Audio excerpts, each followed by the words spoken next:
Yeah. So welcome everybody at this session of the Festival Academy, organized by one of our alumni, Glyn Roberts. This is a series that we've been doing since March of last year, where alumni take the lead to curate and moderate these sessions. So Glyn, all over to you. Thanks so much, Inga. For those who don't know me, I'm Glyn Roberts. I'm the festival director at the Castlemaine State Festival here in Australia. Thanks to all my alumni team, Atelier alumni team, and the guys at the TFA for helping me put this together. I just want to say a few words before we throw to Menaka as our first speaker. If COVID has shown us anything within the context of festivals and money, is that money is a resource none of us can do without, but is often a resource that we do not entirely understand, nor sometimes wish to. For every special project in our programs, due to its abundance, it has equally been the ruin of much potential due to its scarcity. With it, we can grow our festivals, employ people, share, and with it, even attract more money. But what lobbying, dealings, even begging did we have to do to get it in the name of art and culture? Is it worth it?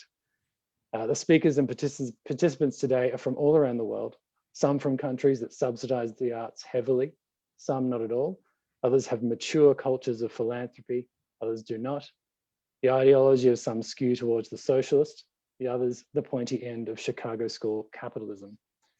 We've approached speakers who we hope will expose you to stories, experiences, concepts, ideas, and even tips that you can apply to yourselves and your organizations, no matter where you are. The format of today will be 4 short keynotes running 10 to 15 minutes each following this a Q&A, which I will lead with the speaker, of similar length. You can ask a question, and I hope you do, and put them in the chat, and I will try and get through as many as possible. And if there are people at the very end, if we're still around and there's still a bit of time, we'll try and put the spare questions to the speakers and them as a group as well. So I hope that's okay. And finally, before I throw to Menaka, I'd like to kick off with 2 of my favorite quotes about money. Money is not metal, nor notes, or digits, or digits on a screen for that matter. It is trust inscribed. That comes from British academic Niall Ferguson in his book, The Ascent of Money. And my final one from self-help guru Deepak Chopra. Money is like blood. It must flow. Money is life energy that we exchange and use as a result of the service we provide to the universe. So take those for as you will. I would like to welcome to speak now the amazing Menaka Rodriguez. She comes from the Indian Foundation for the Arts. She's the head of resource mobilization and outreach at the IFA. And she has over 17 years experience in marketing, business development, fundraising for a range of arts organizations, museums, festivals, arts councils. She's responsible for the growth strategy of her organization. And she's going to join us now to speak about to focus on asking, receiving, the principles of finding money, mindset, relationships, many good things. So please welcome Menaka Rodriguez. Thank you, Glenn. Thank you, Inge, for having me. And thank you for those quotes as well, Glenn. I think often when we work in arts and culture, we have a very contentious relationship with money. And I think one of the basic things that we need to come to terms is to be comfortable with money and the idea of money and the fact that it's not the driver, but it fuels the work that we do. And therefore, understanding that relationship with money and how it drives our work will make raising resources far more easier. With that, I'd just like to start by sharing my presentation. And I wanted to start by sharing my journey. I actually have a background in archaeology, and then I found myself working with a presenting venue. And I now, for the past 15 years, have been working with India Foundation for the Arts, which is an independent foundation that supports arts and culture in India. You might wonder why I'm sharing this. Because my primary training was in research, in digging, in sitting in a basement, by myself with an artifact, or sitting in storage, going through artifacts, and then to be thrown into front of office, front of house, sharing work, interacting with audiences, to then trying to build an individual donor program and building partnerships is something that's been quite an amazing journey for me. And I know some of us and many of you have experience with resource mobilization, but maybe some of you have just been thrown in through that role. And I think I just say this to underpin the fact that anybody can fundraise. So if an archaeologist can resource mobilize for an arts organization, I think anyone can. And one of the things that has driven my journey has been a deep enjoyment and passion for the work I do, and being able to demonstrate that to people, one. Two, being able to share this work with diverse audiences, and then being able to bring them on a journey with me and with our organization. And those are three things that have really driven my resource mobilization journey. Just to give you a background, IFA is an independent foundation. We were set up in 1993 to fill the gap for funding in India. So, 25 years ago, yes, it's been 25 years, we had a culture where you had government funding, which supported, heritage, crafts, livelihood. And then you had corporate funding and large foundations that were giving, large support and grants. But there wasn't this independent foundation like what you would call an arts council. But in India, we don't have that culture of arts council. And therefore, IFA fills that gap of an arts council that can support and enable projects that are experimental, that are a little bit more exploratory in terms of, unheard voices and marginalized stories. And that's where we see ourselves. So, the outcomes of our projects, are diverse: exhibitions, performance, installations, etc. And we've supported over 600 projects. But what is unique about the foundation is that we need to raise our own resources. We don't come with an unending source of resources. We have over the years managed to build an endowment or a corpus, the interest of which looks after 50% of our budget. But the rest 50% of our annual budget is something that the foundation needs to raise year on year. So that's puts us in an interesting position in a country where you have limited funding for arts and culture. Arts and culture is not seen as needing funds. There are you couldn't count maybe 15 to 20 companies, corporate CSR and foundations that actually exclusively support arts and culture. Government support, like I said, is diverted towards heritage, livelihood, crafts. So where do artists then go to access resources to enable projects or create performances or experimental works? Yes, because I'm speaking to alumnus of the Festival Academy, the Government of India does offer festival resources and funding, but that's a long journey. Sometimes you apply for a grant, you might receive the money 2 years after your festival, and that's the challenge of working with the government in our country. Also, we have a much, as Glyn pointed out, we have a much younger history of philanthropy.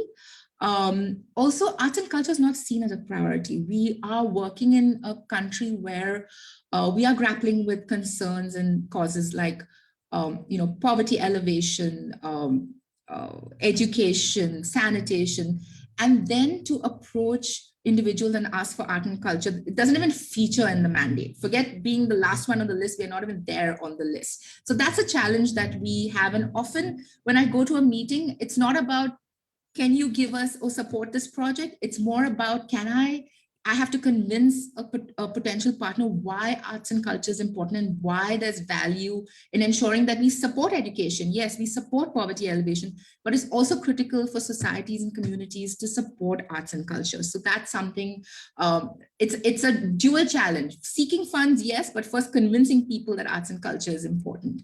And of course, in a country like India, finding people who have the potential to give and then the interest to give to arts and culture.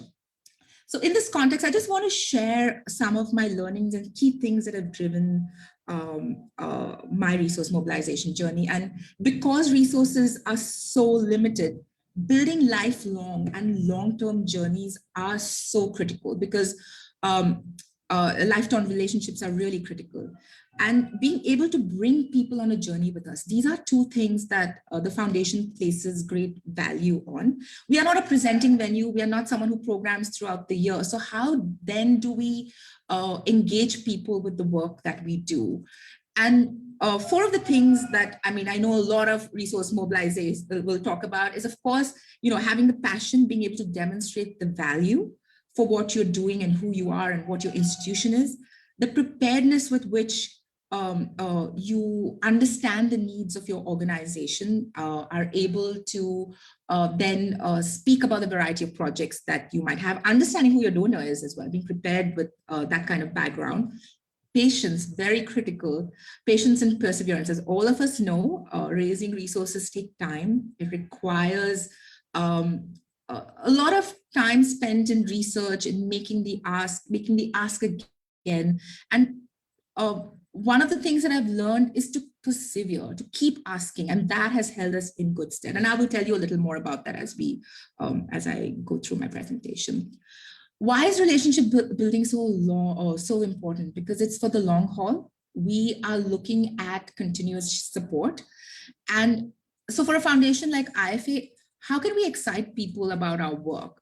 It comes from sharing the works of the artists who are part of our networks and engaging them in that and saying their journeys are important, therefore IFA's journey is important, is a very important message that we are always communicating. And it's also, we want engaged support. We want people to support us over many years. We want people to support in a variety of ways for a variety of projects. And that's why a lot of time goes in building relationships has been very important for the foundation. And this requires us to embrace a culture of patience. I think often we are excited about the immediate donation, and yes, that's important. Sometimes our targets and projects are time bound and the immediate donation is important. But often when we host an event, I'm excited about the donor that swipes the card at the event, but I'm equally excited about capturing the database of audiences who came to that event. I'm equally excited about the journey that I'm going to embark on in engaging that donor to come back for a second event and maybe a third event and maybe then donate. So often, and especially in a country like India, people we don't have a culture of immediately, taking out a check or so it's something that, we have to learn that relationships and building that trust in who you are is very important. Also a culture of asking, ask. We, about 15 years ago, were a very shy organization. People didn't know who we were. We were hardly visible in the public space. We didn't talk about the fact that we needed to raise resources. So being out there, being more visible, asking, talking about the variety of projects that exist became very important. And I'll give you one example. So we had an individual donor. So we have a Friends of IFA circle that starts at approximately $20. And this friend of IFA would keep inviting me every year to present to his corporate CSR, his company and his corporate CSR team. And I went and I presented for 3 years. Project after project, sometimes it's education, sometimes there's no fit. But I kept going, we kept asking. And I remember the 4th time they invited us, I had a colleague who said, why are you even bothering with going there? It's a waste of time. But amazing enough, on the 4th meeting and the 4th presentation, there was a connect, and we managed to receive, a donation to a pretty large project that we were running for the first time in the city. And I think if we had stopped asking or we had lost patience, we would not have been able to see that. Not to take away from strategies that are immediate, but I think the value in being persistent and also taking every opportunity as an opportunity. And that's what I do. And especially in India, for me, it's an opportunity to meet and talk about the value of arts and culture.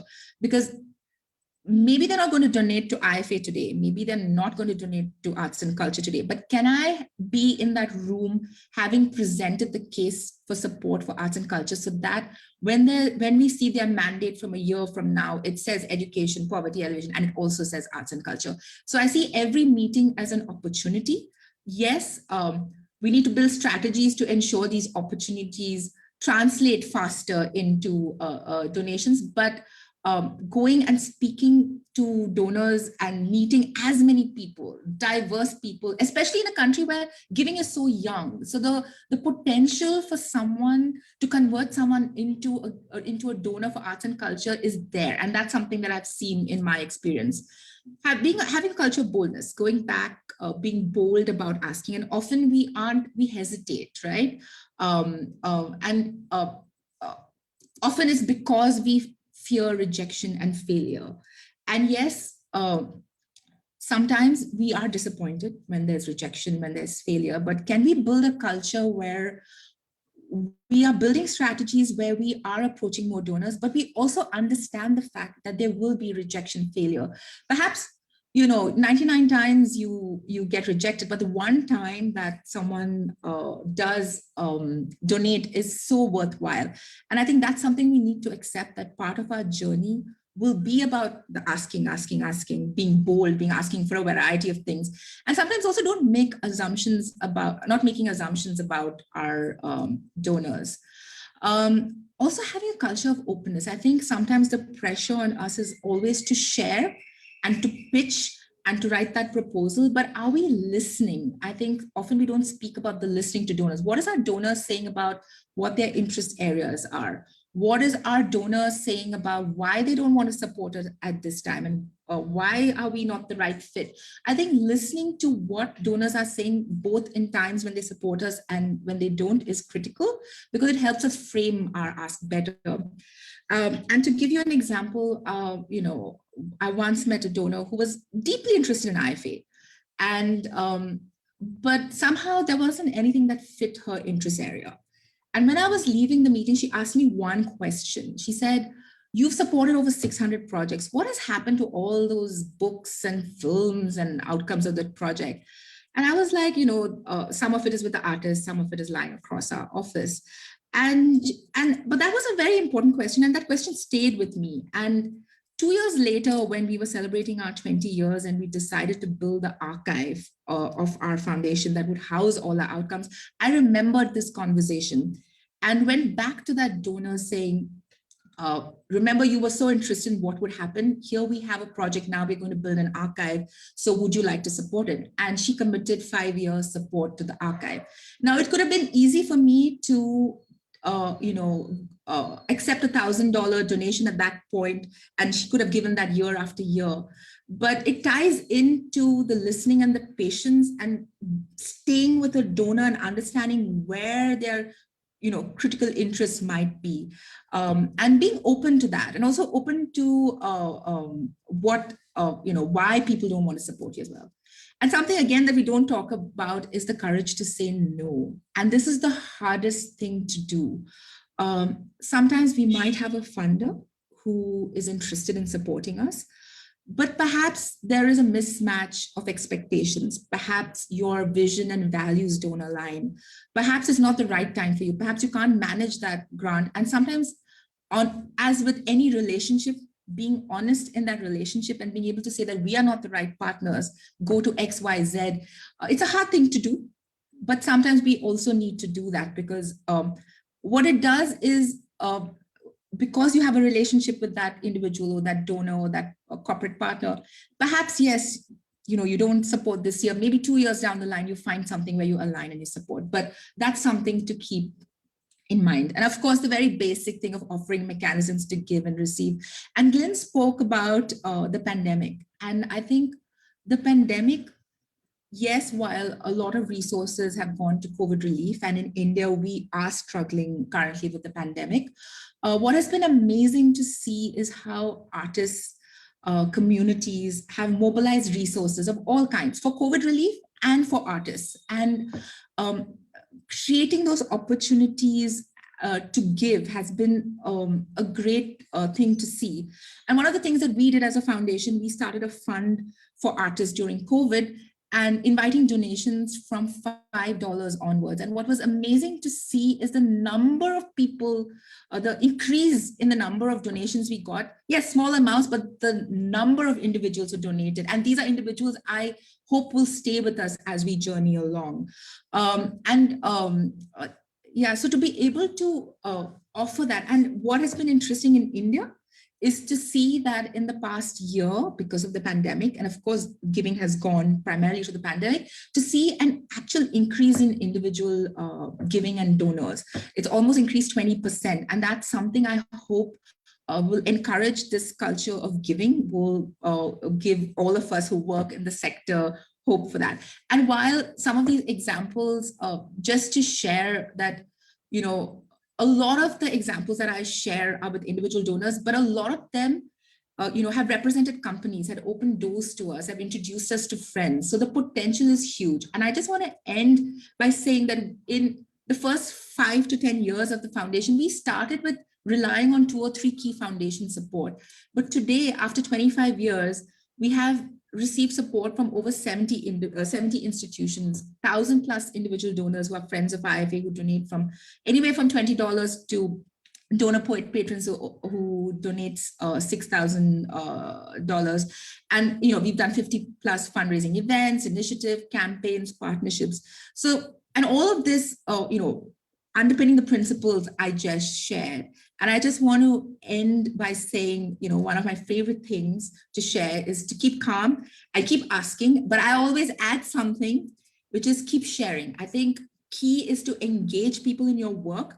Keep calm, keep engaging them, and then keep asking. And I think that's like the key to your resource mobilization journey. So I'm going to stop sharing, and I would be happy to take questions. Thank you so much, Menaka. That was fantastic. While you guys think of your questions, I might kick us off. You mentioned a culture of boldness. I like that term. How did you cultivate that or build that within your organization? But also, how did you build it within yourself? You know, I think we kind of underestimate how people are scared of people saying no to them and being rejected. It's hard. Yeah, it is hard, Glenn, you're right. But I think, and I should add this, that, you know, we have, we always share the story. My executive director is more, you know, would be considered more extrovert, outgoing person. I'm more the sit back and listen and reserved person. But then to push myself and to have these conversations, and trust me, I've failed at being bold many times in meetings. It's not that everything has been a success. I've failed many times and come back saying, oh, I bombed that. But I think to first recognize there's a value in the work that we're doing. And at the end of the day saying, hey, you must partner and come on board with what we are doing. You know, there's a journey that we can take. There's a value that we have. And I think because I'm asking for the organization and I'm asking for something that I see value in, and that has helped me be bold. And in India, we have a saying, and it says, "Puchne mein kya jata hai," which means, what's the harm in asking? Because at the end of the day, they'll say no, but we still ask. So, you know, you know, you will hear that often, like, just ask that person what's there in asking them. And that's something that's, you know, and in India, you have to, because you have to ask 100 people, I mean, even 100 companies, 2 may reply, 1 will say no, and 1 will say maybe. So that's the culture in which we work. And if we aren't bold enough to ask, we won't get there. And I think that's a culture we instill in everyone. I mean, everyone asks in different ways, of course. Some are more, I mean, each one has their own style, but it's a culture that we encourage. That also a culture where in the organization, where it's not just me asking, it's my colleagues asking, it's my program officer asking for funds. So a culture where it's not, yes, I had the resource mobilization, and yes, of course, the major ask will keep coming from me, but everybody in the organization is empowered to do the asking. Mm-hmm. Yeah. Thank you. We've got a question here from Alan. Alan Weber.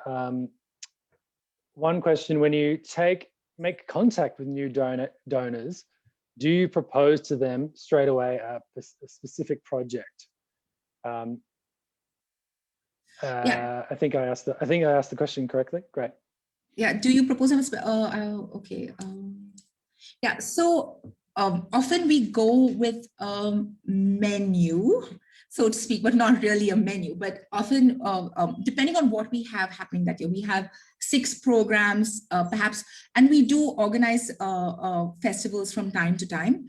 So we go with, say, would your interest be research? Would your interest? This is a short description of what we have. We have detailed proposals if you want to see. So we always share 4 or 5 different things that are on the table for support. And then we ask them what's their interest area, and then we develop it with them. I hope I've answered your question. Matteo, do you have a full question there? Yep, here we are. About how you present the importance of arts for the community and your potential donors. You know, how do you present? How do you present? It's a hard, so there are many different conversations we've had over time.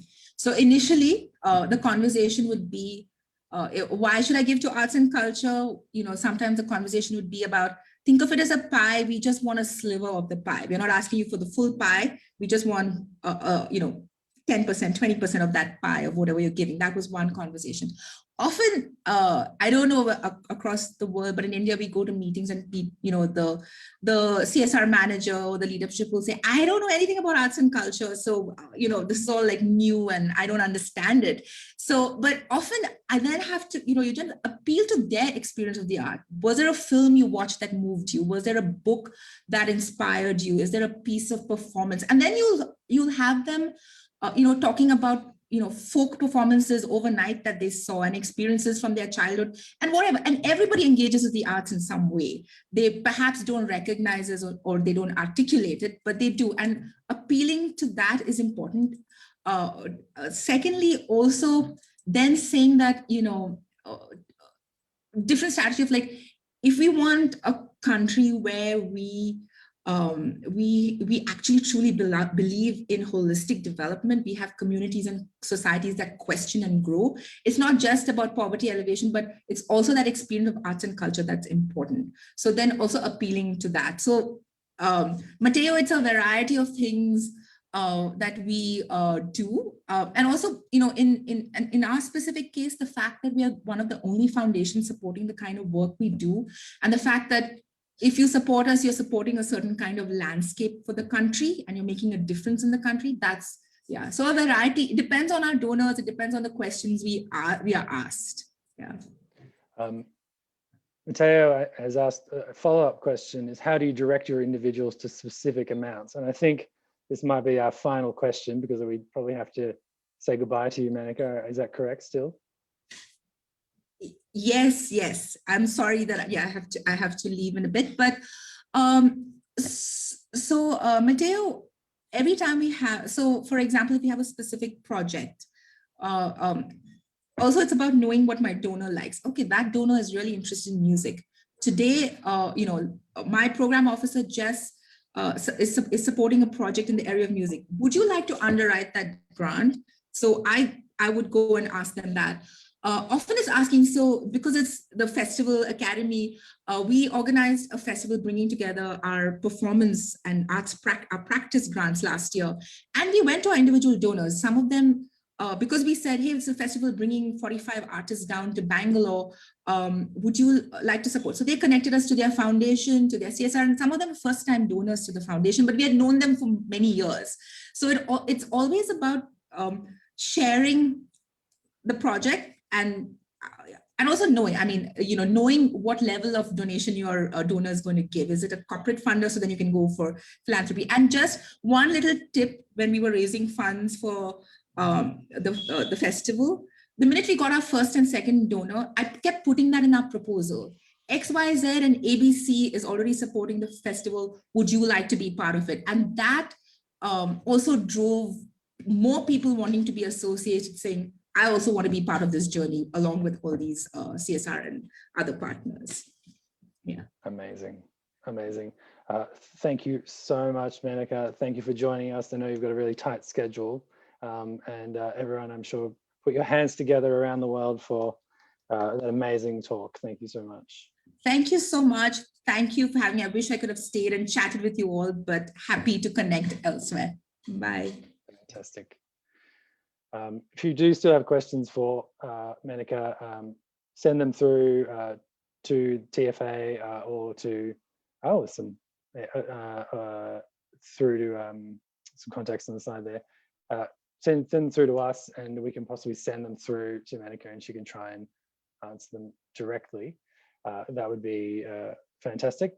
I think we'll keep on going through if everyone's happy. On to our second speaker. I'm incredibly excited about this speaker. It's the artist, visual artist and cultural economist Hans Abbing. He is Professor Emeritus in Art Sociology at the University of Amsterdam, teaches the MA in Cultural Economics and Cultural Entrepreneurship at Erasmus University of Rotterdam in the Netherlands. His best-selling book and a favorite book of mine, Why Are Artists Poor? You can't go past a title like that. Why Are Artists Poor? The Exceptional Economy of the Arts has been translated into several languages and continues to be used in both undergraduate and postgraduate courses worldwide.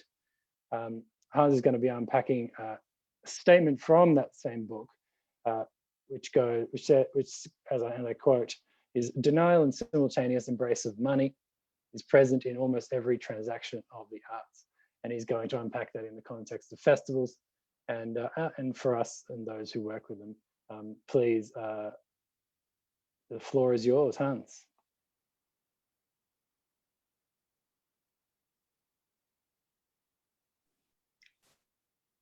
There you are. Yeah, sorry. Thank you for the introduction. And well, I noticed that the previous presentation was very much supportive of festivals, which is of course the most important thing. But I'm going to be a bit provocative, so I hope you can appreciate that. And it's, you know, to make you think and to disagree with me, because that's always important. So now the idea is that yeah, art and money represent hostile spheres.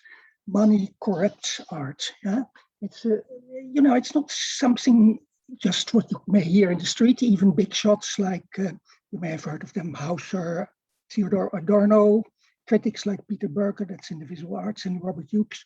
They all have some sort of the same message. Yeah? Money corrupts art, and there are situations where it's very visible. But the relationship is more complicated than we tend to think, because there's also a friendly relationship between money and art, as you probably all know. And it's a necessary relationship.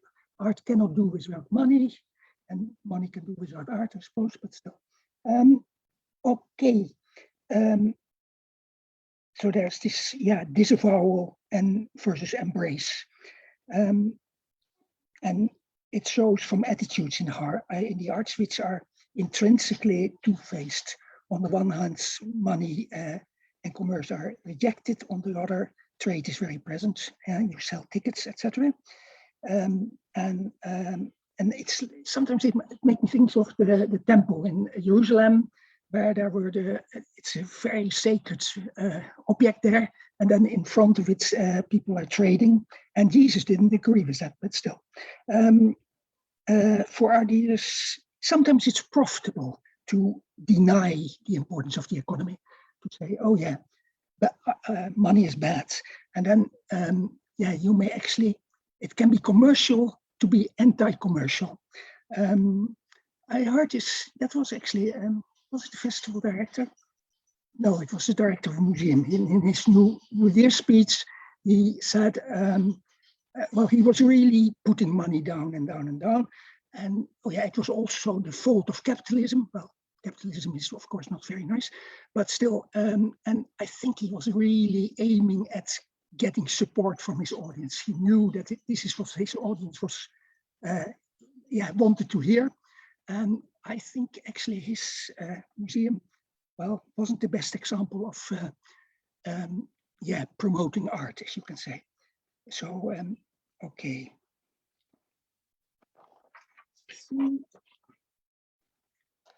Yeah, and so there's this doubleness, and there's always this also covering up of the money aspect in dealings that involve art, involve money.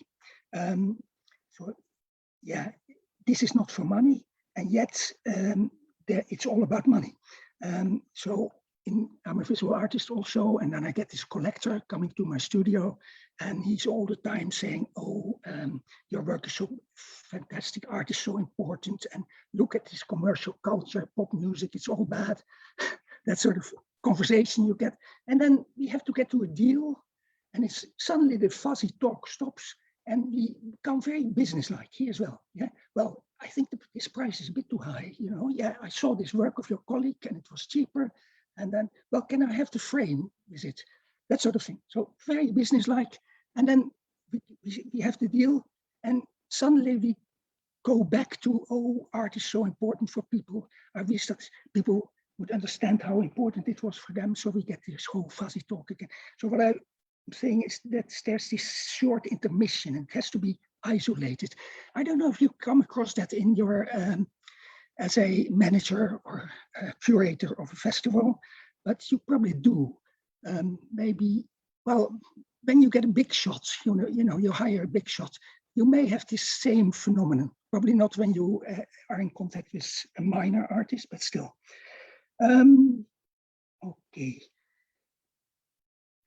Another aspect that you may come across is that big shots, donors, yeah, also are trying to cover up something through being generous to the arts or the festival.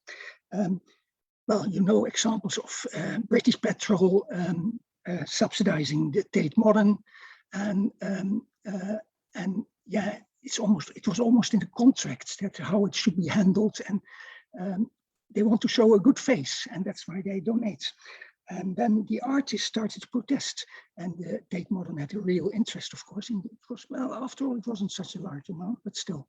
And in the end, they had to show the press the contract, and then it really showed how important this was. That, yeah, it should be advertising for the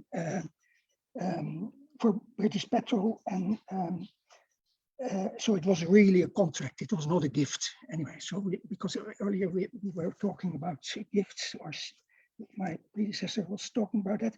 Well, there's a very business-like contract between the patron and the institution, and yeah, sometimes, you know, the very rich people, yeah, maybe they whitewash the very fact that they are rich by giving donation. Well, you shouldn't go against that. You know, you should be opportunistic enough to let them have their way, but still keep it in mind. So again, covering up. So it's complicated. Huh? This relationship between money and art. But let's get a bit further into that. Art is not for money.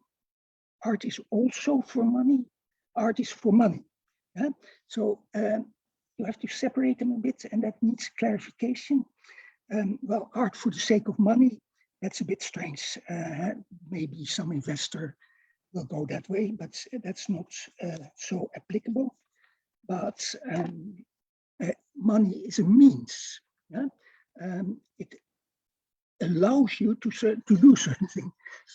One person, it allows him to buy a very expensive car, but one of your artists or people in an ensemble really need the money as a means to, yeah, have children, a family, buy a small car because you need it to survive, or you need it for art. So money for art does make sense sometimes. And then we call that cross-financing or internal subsidization.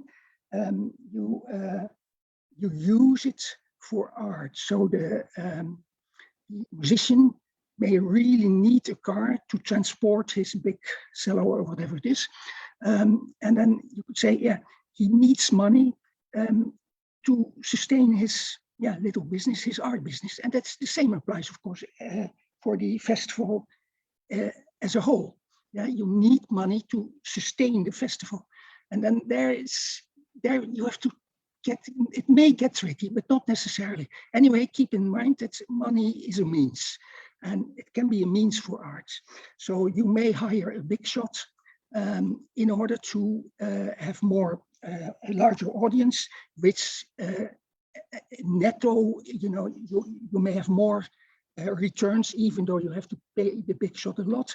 If you get many more visitors, in the end, you may have more money to also have artists which are not big shots and who could be interesting for the festival or keep the festival going. So where does the money go to?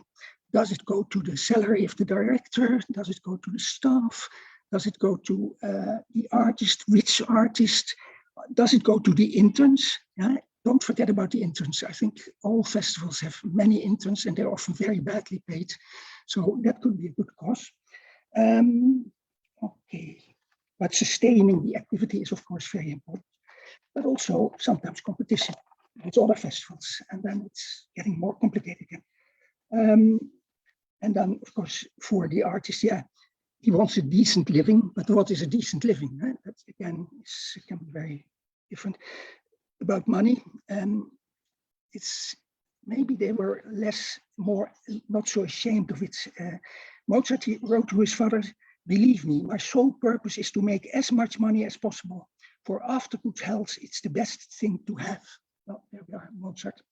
Beethoven, who lived a little bit later, put it a little bit more nuanced. And probably it's got to do with the times, because then already there's sort of what I call an art ethos. Art is good.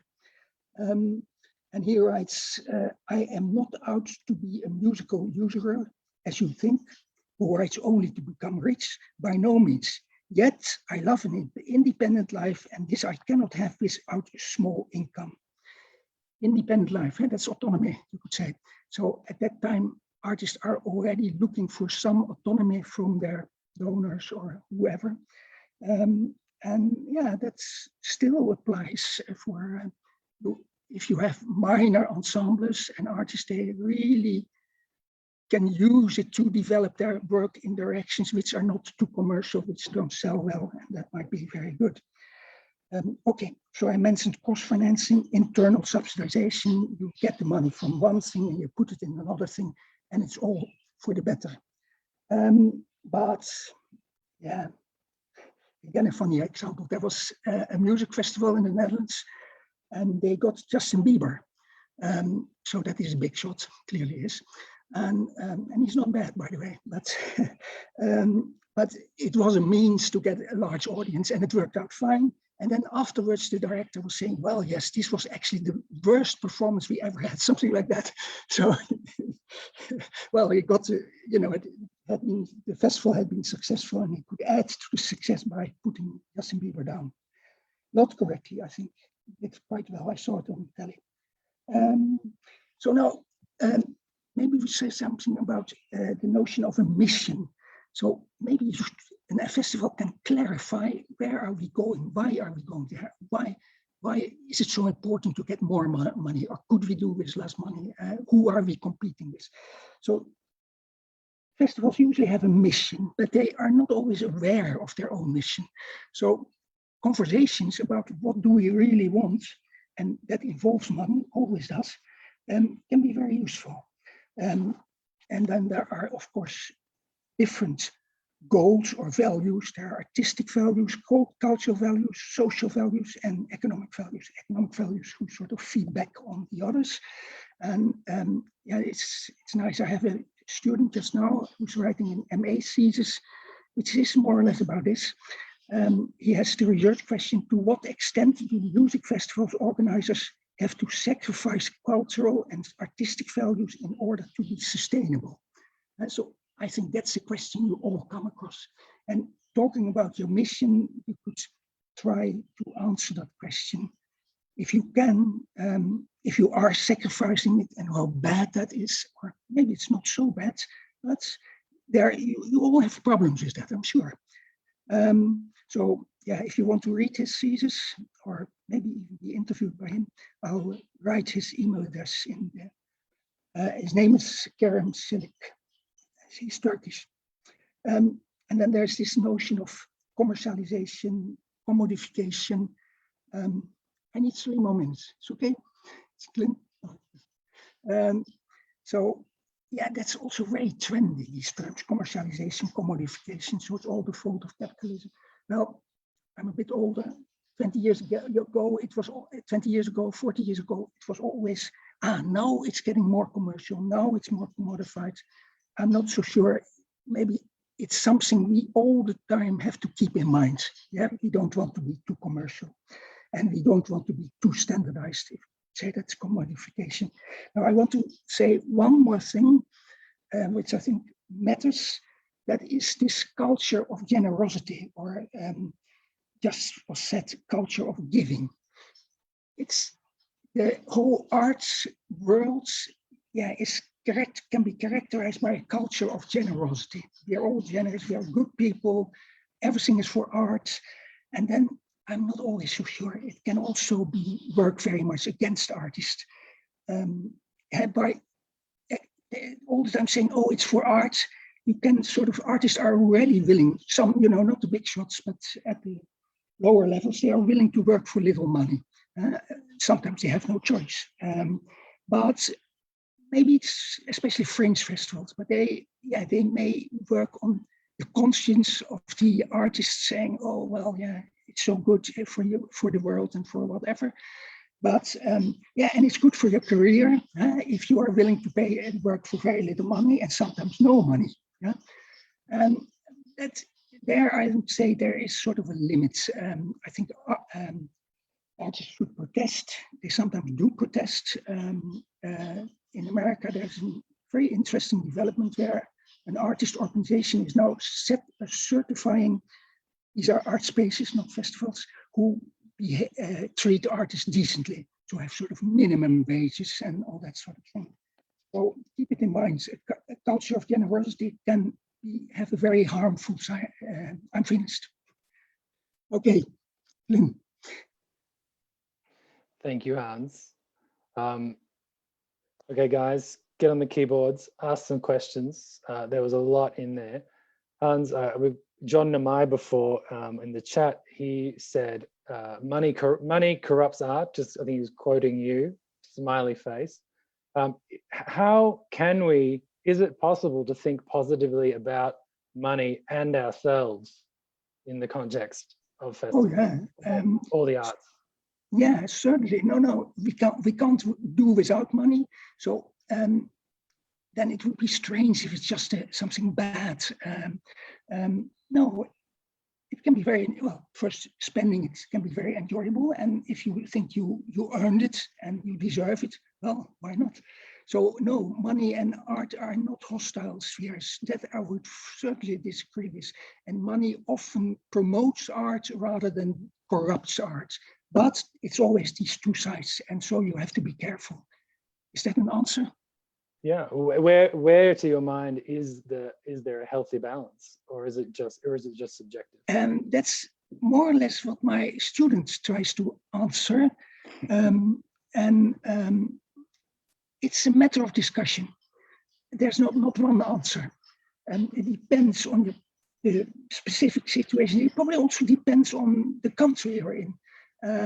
European countries may be in a different position than the Asian countries. Well, we can be a bit more critical about donors and how they misuse art. Yeah, finding a balance, sometimes you just have to forget about donors being after distinction. Small donors, there are subscription systems for donors. Well, we don't have to look into their motives all the time. Just give them some candies, and we keep them happy. Candies. And good. You said before, I like, there's a good term. It's commercial to be anti-commercial. Could you unpack that or expand on that a little bit? Well, yeah, I think we almost all the time, we can't stop ourselves from all the time saying, oh, art is so important. Art is, yeah, it's sacred. Yeah, we won't use the word sacred, but it's in the back of our mind. And the person opposite of us, whether it's an artist going to work in the festival, or a customer, or me selling something to a collector, yeah, I would say almost anything we say is colored by this being a commercial while we are trading, while we are getting a deal within an ensemble or an artist for the festival. Yeah. Maybe you don't agree with that, but I think, so well, maybe we don't need to show that it's that we are against commerce, but the way we try not to do it as they will do it on the stock exchange, even though there's also trust, there's also this trust factor, but the manners are very different than when we trade with artists, or as an artist trade with others. But the manners are typical for how we pack, how we bring our message to one another, even when we're trading. Mm-hmm. Yeah. We've got some questions here in the chat wall from Jean-René. How would you argue in favor of better working conditions and a pay for festival staff and interns when we work in a field where we are supposed to make sacrifices and are expected to do more for less? Okay, so then it's sort of a staircase. The artists are at the bottom, but the festival itself is also misused. That's more or less what you suggest, I think. You have to live up to the expectations of policymakers, etc. And then maybe even the policymakers have this attitude: oh, art is so important, why can't you do it for less? Because we must have this. Maybe the person who asked the question may have an example himself of these two or three levels. But yeah, I can imagine that very well. Governments subsidizing festivals have almost the same relationship as festivals may have with their ensembles and artists. And that's difficult. Yeah, I think you have to be a bit opportunistic. There's little choice. You're opportunistic towards the level above you, not being altogether honest, and because that's the way the world works. The problem I find is festivals among one another. Maybe in Europe, their music festivals may well compete with one another, and then yeah. It could be that a festival who treats its artist well, decently, may lose from a festival which doesn't treat them well. Yeah, and then yeah, that would be a bad thing to happen. So standards of proper behavior, I think, are important. And yeah, artists are working at that, I notice, but maybe more so in the visual arts, where you have prices and you could say, well, that should be at least a minimum price, than in music. I haven't heard of it in music so often yet. But it's bound to happen because, well, in our neoliberal times and with a gig economy, everybody at the lower level is suffering. And yeah, I don't know yet. Yeah, well, in Deliveroo already had problems with a sort of new trade union of the kids running the streets in London.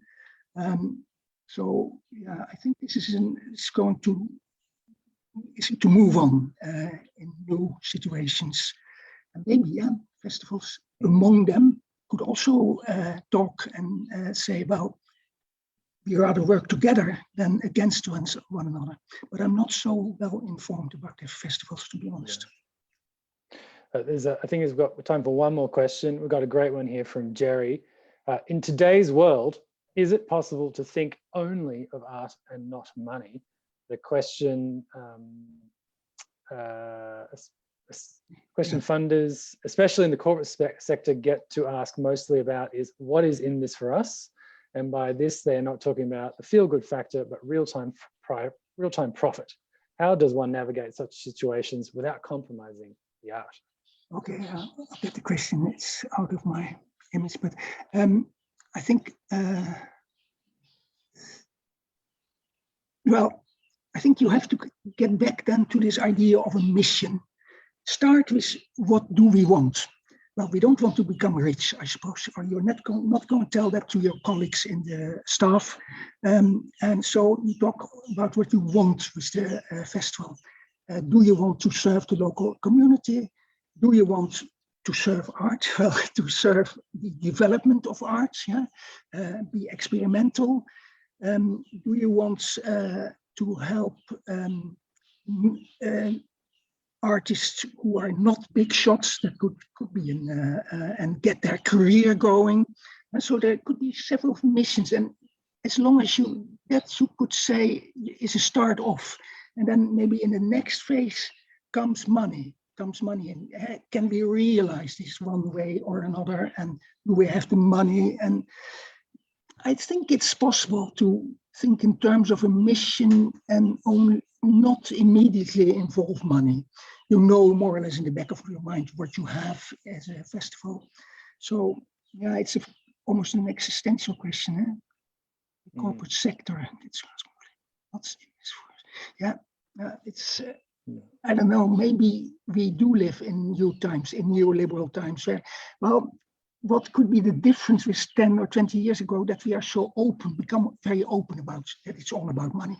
Maybe it was all about money as well 20 years ago, but now you don't have to be ashamed of saying, oh, it's for money.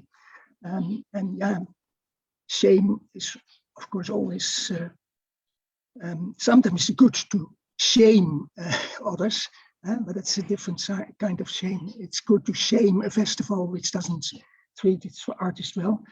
Yeah, now you're allowed to even turn it into a performance, being rich and have a divorce or whatever. So well, let's leave it at that. Yeah. Well, thank you so much. Oh yeah, one more thing. Oh, go on. Very important. What is it? No. I'm also marketing myself, so I'm very much. Oh, please. So I am now just. This is a very nice international community. So if ever you want somebody giving a provocative talk in your country, I'm happy to travel. I really like to. Okay, that's on the side. Bye. Amazing. I'll stay with you. Please keep Hans in mind for all conferences and bar mitzvahs, whatever you got. He can talk there on cultural economics. Thank you so much, Hans. That was really thought-provoking and fantastic. It was great to be able to look under the bonnet of your amazing mind. Hans might stick around and we might be able to put some more questions to him at the end if there's time. Otherwise, Hans has said he's very open to take questions through us, and we'll pass them on if you have some other interesting things. We are at the halfway mark. We've got Teesa Bahana coming up next from Kampala. I was thinking maybe we could have a 1-2 minute bathroom break, Inga, Anis, what do you think? Yeah. So 2 minutes, 2 whole minutes, bathroom, make a coffee, make a tea, get a wine, and we'll be back with Teesa Bahana from Kampala to talk about her journey. See you in 2 minutes. So also for the people on the live stream.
Ready, set, go.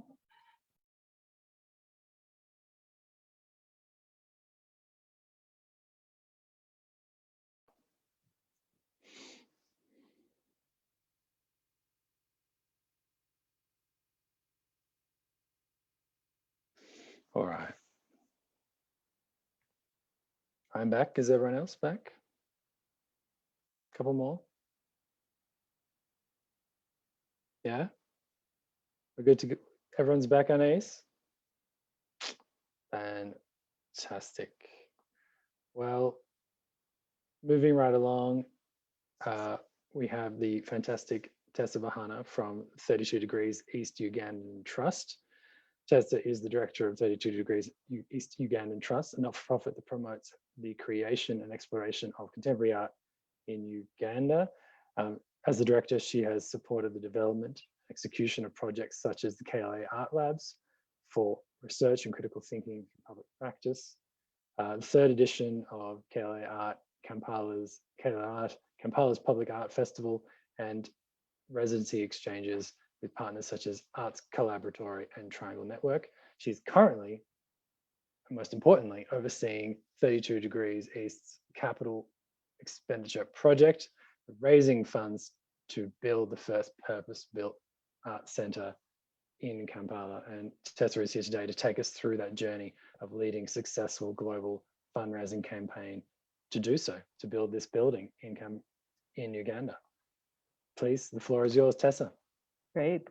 Hi, everyone. Thanks, Glyn, for the invitation, and Inga and Anais for also hosting this time together. I'm really looking forward to talking with you all and also hearing your thoughts. So I'm going to try not to talk too much so that you have time for questions and comments. But yeah, as Glyn said, I run 32 Degrees East Ugandan Arts Trust. The dog might bark on occasion, apologies. You know, the excitement of Zoom. But yeah, we essentially have been working since 2011 to provide a home for visual artists in Uganda. I think an important part of what we do is kind of understanding the context of what it means to make art in Uganda, particularly contemporary art, because for some of you, this might be similar, and then for others, it might be quite different, but we don't have any real supportive infrastructure for the arts, no real government support. So there's no Ministry of Culture or Council for the Arts, and you know, no real National Museum for the Arts.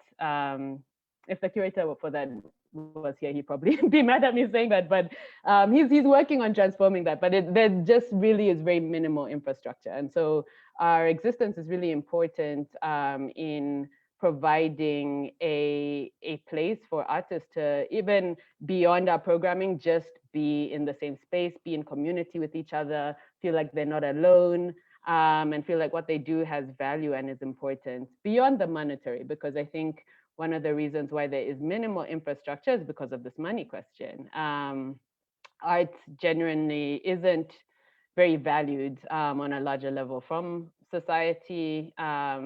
Really, if you decide to become an artist, often, especially before we existed, you were making art for a predominantly tourist audience that maybe wanted something like a curio to take home with them, some kind of souvenir of their time in Uganda. And so if you were an artist who was trying to sort of say something about society, you know, provide a critical perspective on how you're experiencing the world, wanting to experiment and try new things, there really wasn't a place for you to do that. And so a lot of our programming is designed around that, including our festival, which is actually pronounced KLA, which is short for Kampala, so KLA Art Festival, which is actually happening this August, hopefully. And I know the Festival Academy will be in Kampala in August, so that's pretty exciting too. So essentially with all of that context, I think it kind of gives you an idea of why it was so important for us to have a home of our very own, to actually have a plot of land that we own and a building that for us, it was very essential that it's a purpose-built space and actually designed with artists in mind, because it's a really clear way of kind of living those that ethos or those values of saying that art is important and should be invested in. And we're showing that by actually building a center that does that. And also a center that hopefully will not go away, right? Like it's a lot harder to get rid of a building and a space. And I think, again, when you're working with artists, you know, everyone is very used to working with limited resources. And even though that's sometimes problematic, but it does mean that even if we have, you know, a grant that doesn't come through, or, you know, something that doesn't go according to plan, we'll always have our land, and now hopefully we'll always have our building. And so we can then make different choices and expand the kinds of choices that we make because we now have those resources. So then when it came to trying to figure out how this happens, it's been a very long process. So I think one of the things now that we hosted a campaign in March into April, and we were able to raise about $100,000 and from about 400 individual donors. And I think, you know, one of the things that we're finding now is a lot of people are, you know, interested in how it happened and how we did it. And, you know, a lot of people wanting to start campaigns of their own. And a big thing is that it's taken a really long time, and it was a lot of hard work. And that often, I think, anytime you're thinking about a crowdfunding campaign, and some of you might have already done this, and you know, this might ring true to you, that it's almost not about the money. It's almost a way of, and Glyn and we talked about this a little bit, a way of like putting a maximum amount of energy out there that then brings not just money, but also other kinds of resources and networks and awareness of your work that then can bring in more money even beyond the campaign. But in order for that to happen, it's also building on other resources that you have kind of amassed over the years. I mean, one of those resources is your reputation and your work. You know, if you don't have work that kind of, I mean, I'd say speaks for itself, but you have to be able to speak for it. And if it's not resonating with anyone, then, you know, what you do in a campaign won't work as well. But that also means that, you know, the work itself hopefully has built a community around it. And that community, you know, can be people who directly engage with the work that you're doing. It can be actually people who, you know, both are festival participants or even the, you know, the staff, the interns, people who volunteered years ago. All of that counts as community. And then also, you know, networks that you've built over the years through Festival Academy, for example, that literally are year-long relationships, and people who have really understood the trials and tribulations of the work that you're doing and are so invested in what you're doing. And then also just, I think, again, like really a lot of planning time to just understand all of those different kinds of resources that you have on hand. Because if you embark on something like this and you're not really aware of everything that you have and that you've built, then you're not, like, it goes so quickly that and it's so exhausting that you're not really fully prepared to deal with and take advantage of everything that, you know, you've been building over those years. So I think that was one of the biggest lessons in going through this, that one, I think it was a very gratifying process to really, again, you know, yes, the money, really great. We still have more money to raise, but I think, you know, was really amazing to say that we've been able to raise that, particularly in this time and from that many people. But really, I think to have so many people invested and championing the project was, yeah, really this feeling of, wow, okay, yes, you know, we believe in what we're doing, but it's so great to know that other people do too, and feel like it's their own and something that they want to see in the world on their own. So yeah, I think that was mostly what I had wanted to share. I think also just that, you know, embarking on a campaign right now too was something that we really struggled with a little bit, you know, just feeling like, is it okay to be asking people for money right now, especially for arts and culture? but like for multiple reasons. One, that it's almost essential to be asking for people to invest in arts and culture right now, because the world, the way it is not working. It is broken in so many different ways, and I think more and more people with the pandemic are awakening to that, or more open to understanding that, or feeling shaken by that and wanting to do something more, or to invest in a different world.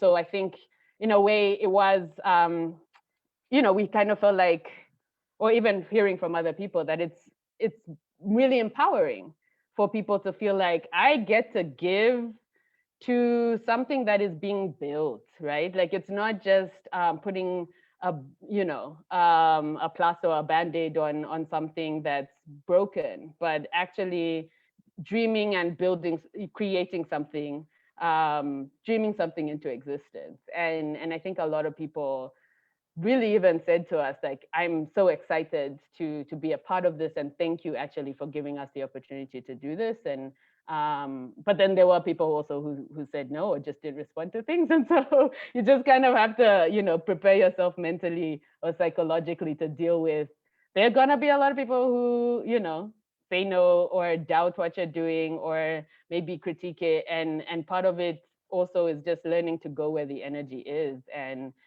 know that there are a lot of people who do really believe in what you're doing, and that there are people out there who don't even know what you're doing, but when they do know about it, are also going to be big champions. And so just really leaning into that, rather than being devastated when someone says no, and trying not to let that stop you from going forward.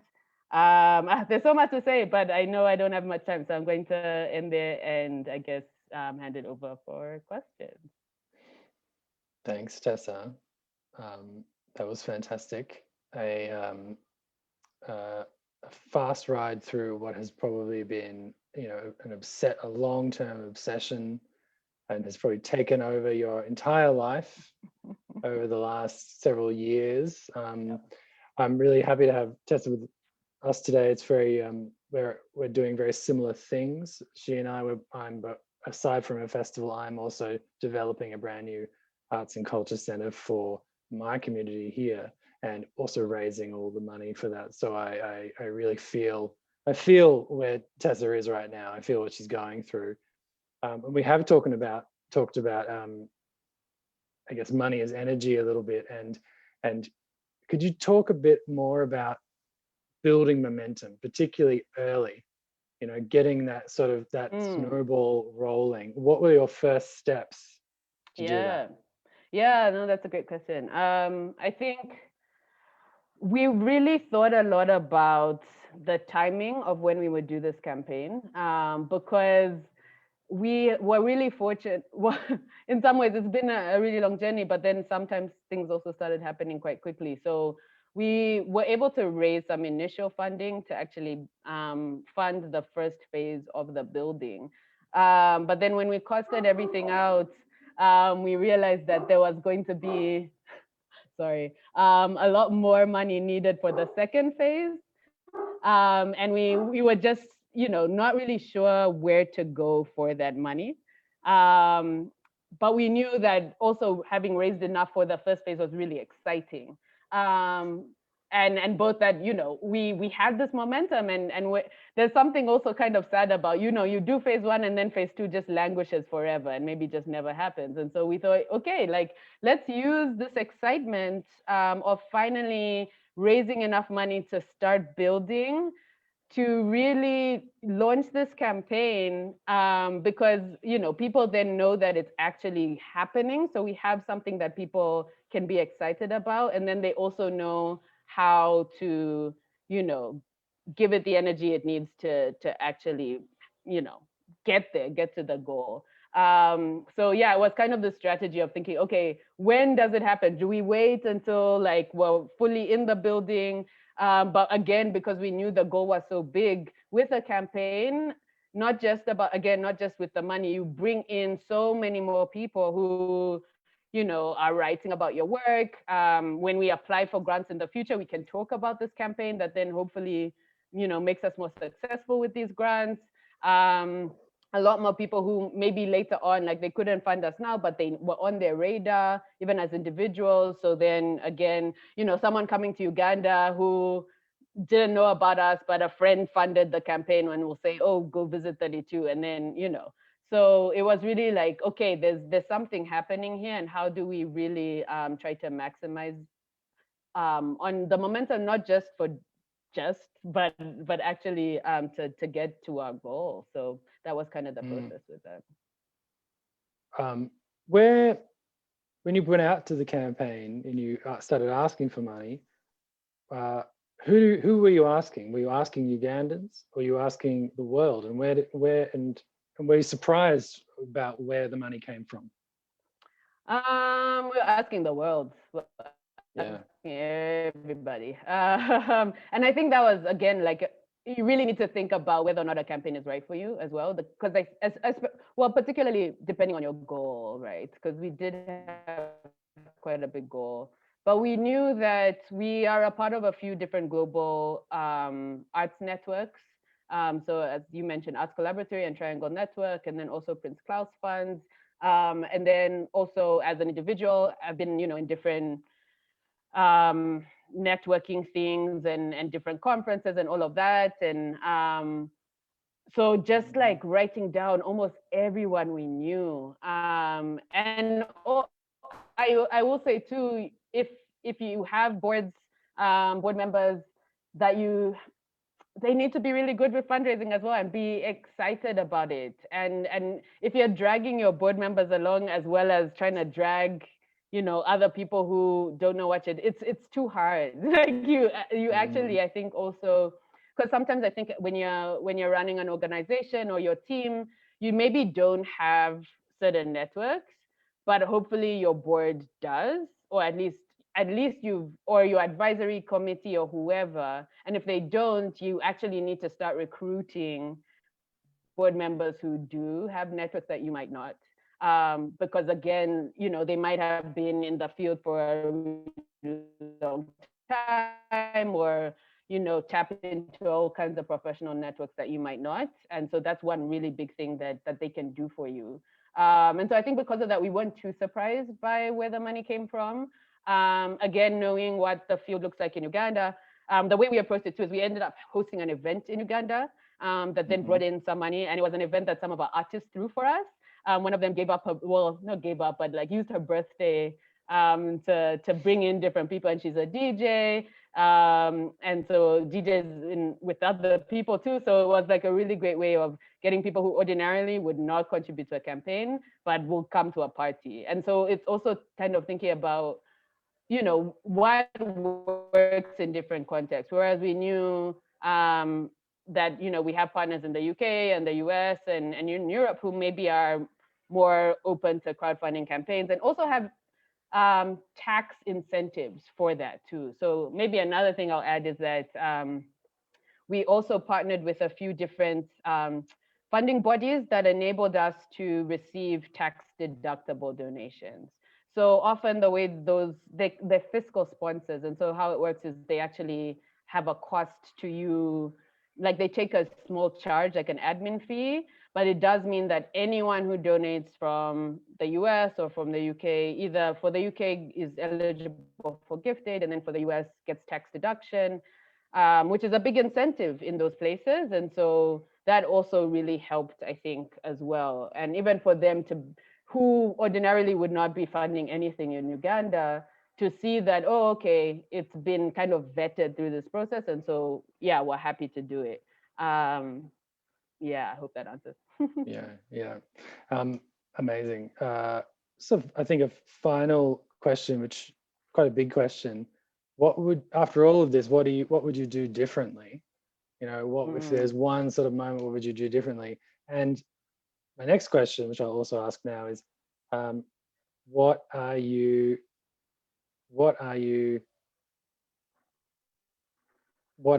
doing next? What's the next steps for you? Yeah, oh gosh, many things we do differently, to be honest. But I think and I'm like, this is recorded live, so I'm not sure how much to say about it. But I think it's really important to make sure that you have, I think, to be honest, personally, I took on too much. Like, I think it's because it was something that I personally had been thinking about for a really long time. And, you know, really thinking about my networks and all of this. There probably was more that I could have done in terms of working with the board, or like getting the board more engaged, like even earlier on, because they were engaged, but I think they didn't fully know the scale that it would end up being. And then I think even the team, like, again, you know, I don't know if a lot of you relate to this, but it's almost your job to have 80% of your brain thinking about your work most of the time, right? Like if you're running, sustaining an organization and like thinking about how it continues to exist and where to get funding from, you're constantly thinking about it. And not everyone on your team might be feeling the same way, which is good and healthy, to be honest. Like they shouldn't be. But to really think about how to make them feel more engaged and get more of their brain thinking about it earlier on in a gentle way, but to just know that it's going to, I think, to give them a good impression of the intensity of the experience and prepare them better for that. Because I think at the end, it was really difficult it was really, really difficult. I'm glad we made it to the other side. So post this, I guess, you know, a moment of like rest and reflection. But then we also do have a few different grant applications that we're now working on for like the larger amounts of money, and then actually trying to get the building built, which is really exciting. So that, and then the festival in August. So lots of things. I don't know, should I answer some of the text questions quickly or? Well, I was just gonna say we should move on, but maybe you could answer some of these directly in the chat while you know, or maybe at the end when we've got time, we can bring them back in and we can ask them then as well. But we should leave it there. Teesa, thank you so much for sharing your amazing journey, and I can't wait to visit Kampala to see the building, to see the fruits of your labor.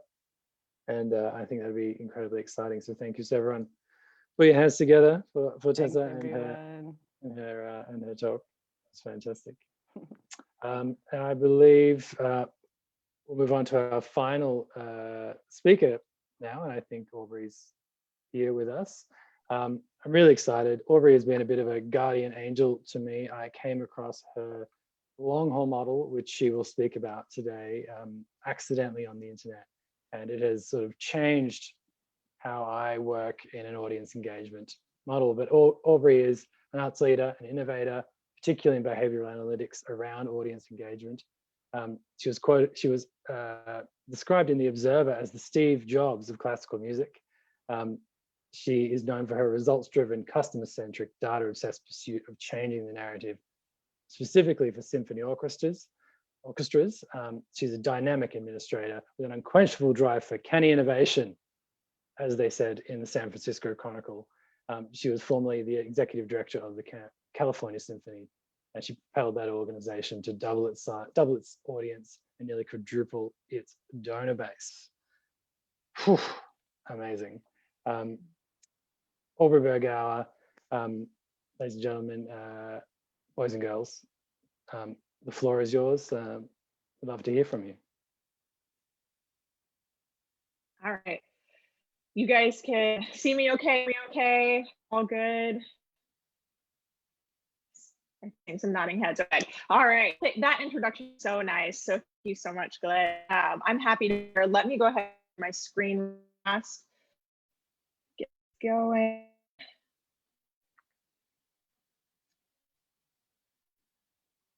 Okay. All right. You guys see that, right? Okay. All right. As Glyn said, a lot of people know from my work at the Symphony, where I'm executive director for 5 years. Mentioned we doubled audience, nearly quadrupled base. That important for the talk about today, or I'm going to share. But for that, by way of action, I spent about a decade in Seattle, in San Francisco, at a decade in Seattle at the institution, Seattle Symphony Opera, and the Bumbershoot Arts Festival. We do have experience in common. And I say all this experiences at organizations all sizes across multiple disciplines. And about 2 years ago now, I left California Symphony to help other organizations achieve same kinds of successes, really.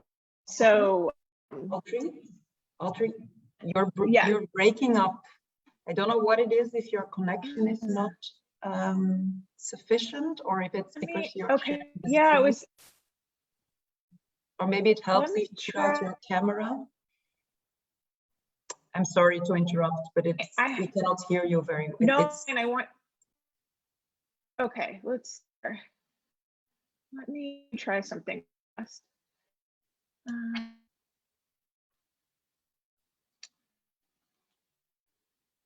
gonna reboot my really quick. If I drop, I'll be right back.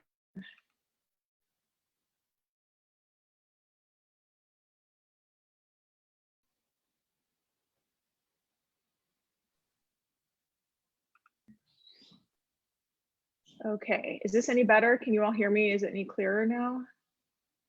Absolutely. A little bit, maybe. Okay, all right, that's so weird. I just like rebounced my wireless. Okay, let's try this screen share one more time and see if I can still maintain this clarity. Okay, all right. If it gets buggy again, let me know.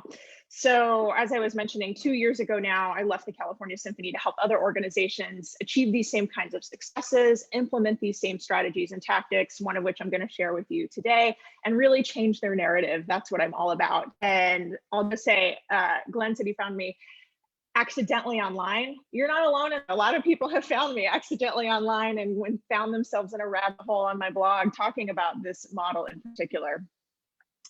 So I talk a lot about changing narrative in my work, and what is the narrative that to be changed is the first question. So that narrative, the current narrative, is that the struggle is real. It is a challenge to continually balance our budgets year after year. It's a challenge to continue to grow our audiences, the donors, to do innovative work, to stay relevant. That has gotten harder and harder. The marketplace has more and more competition. Symptoms of the problem, particularly in classical music, are that of all attendees, of first-time attendees, 90% of those first-timers never come back again. 9 out of 10 first-time visitors, especially to symphony orchestra, never come back again. That stat is alarming. That stat is similar across opera companies. Don't know the stat for festivals as a broader statistic, but I've seen that churn rate and I've lived it in my own work. So that's to say our audiences are becoming less loyal. We have similar issues when we talk about season tickets for festivals. That sort of relates to your multi-day passes, if that's something you offer.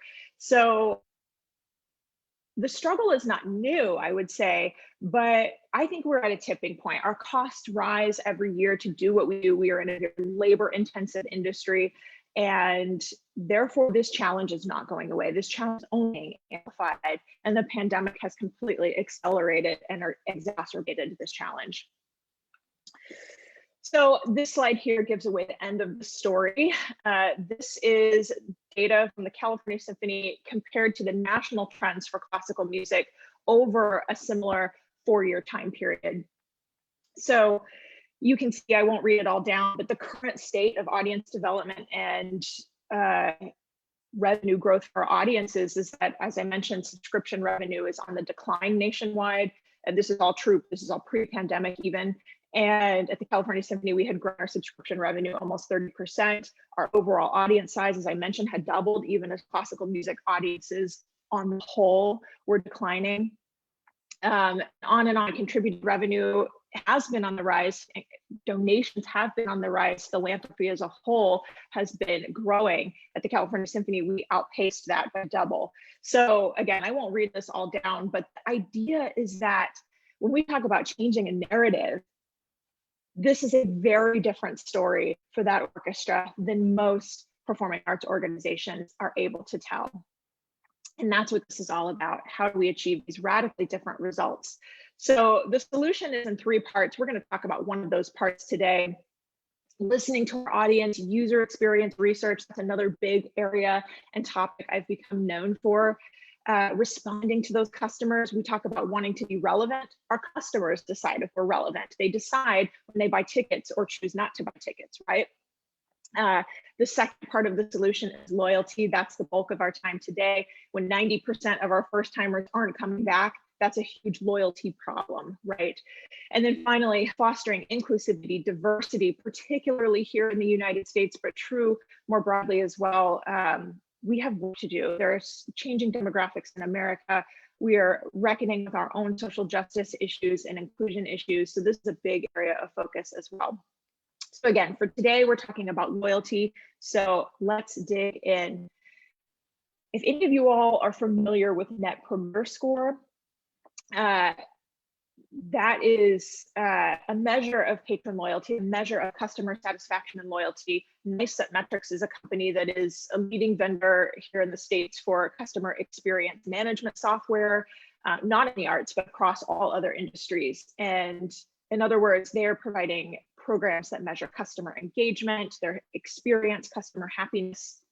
So they do a lot of benchmarking for Net Promoter Score, and across all industries, all of their data, massive data set, they say definitively a 2% increase in customer retention has the same effect as decreasing costs 10%.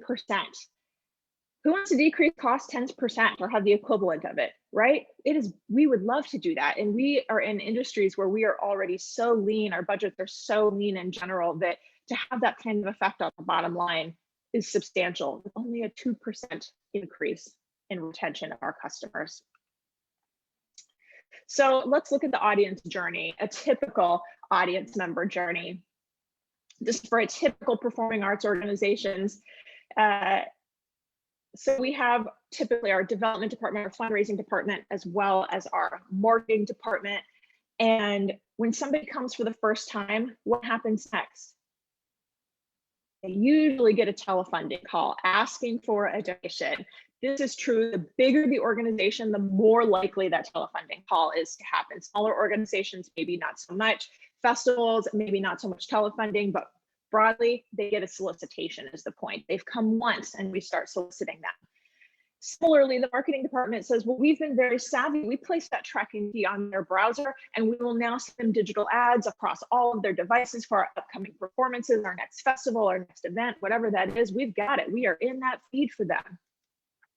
The development or the fundraising department says, well, wait, we've got our next fundraising appeal going out in the mail. These prospects clearly should be on that list for that solicitation. And then the marketing department says, well, wait, we've got our subscription renewal brochure, season brochure that we've just announced our new season, or for a festival, we've just announced our new festival. We got to put them on that marketing campaign too. And what happens is these newcomers are bombarded with information from our institutions after only coming once. And we ask ourselves, why are 90% not coming back again? Well, that's one reason why. There is such unfocused messaging. There's no clear next step for that patron. So then what happens? If 90% don't come back, that means 10% do. That means that 10% becomes a repeat buyer or a multi-buyer. Then what happens? This whole rigmarole all over again. Some of those people do become season ticket holders, maybe multi-day pass holders in your world. Some of those people do then renew their subscriptions. Some of those subscribers or more loyal ticket buyers become donors. They become renewing donors over time. Some of them become major donors. And it's about the time that patrons get to that renewing donor, major donor point that our organizations typically get very focused. We call that moves management. We call that developing our prospect pipeline, whatever you want to call it, stewardship cultivation. That's about the time we get focused, but everything else preceding that is a giant pipeline problem, undisciplined, unfocused. And the best thing we can do for ourselves is to stop choking up that pipeline. So at the California Symphony, what we did was we reconstructed that model, that sort of rigmarole free-for-all model is what I like to call it. And we said, we are going to create an audience journey that has one next step and one next step only, no matter who you are and no matter where you are in that spectrum of engagement with us. So to talk through a little bit, if you're a first-time attendee, the only thing we ask you to do is to take that next step, come back again, to be a multi-buyer or a repeat buyer, and we have multiple communications, but they all point to that one next step and nothing else. All of the research in the performing arts says if once you get somebody to come back a second time within 12 months of their first visit, their lifetime value and loyalty skyrockets. Okay, at that point, they have a higher proclivity to be that season ticket holder. So once somebody has come twice in a 12-month period, then we start soliciting them for a season ticket package. In the performing arts, about 50% of those first-time subscribers, season ticket holders, don't renew. It's another alarming giant drop-off point. We said, fine, if you're a first-time season ticket holder, the only next step we will ask you to take and invite you to take is to renew that season ticket package. And then we start soliciting for a donation. So in other words, like I said, no matter who you are, we have a plan for you. And also we focus on retention. And everything we do under this model points you to that one next step and nothing else.